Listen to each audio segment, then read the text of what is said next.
Hi hello friends, నేను మీ ప్యారిజాన్. లవ్లో fail అయినప్పుడు నేను ఒక కవిత్వం రాశాను.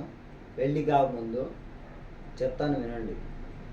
కన్నె పిల్లలు కళ్ళతో కలుస్తారు, నవ్వుతో నడిపిస్తారు, మాటలతో మురిపిస్తారు, మనస్సుతో మయమరిపిస్తారు, ఆఖరికి కన్నీళ్ళే మిగిలిస్తారు. కన్నెపిల్ల ప్రేమ కన్నీళ్లు మిగిలిచ్చి వెళ్ళిపోతుంది. కన్నవారి ప్రేమ కడ వరకు తోడుంటుంది. నచ్చితే లైక్ కొట్టండి, నచ్చకపోతే లవ్ చేయకండి. ఎందుకంటే పెళ్ళై 2 పిల్లలు ఉన్నారుగా.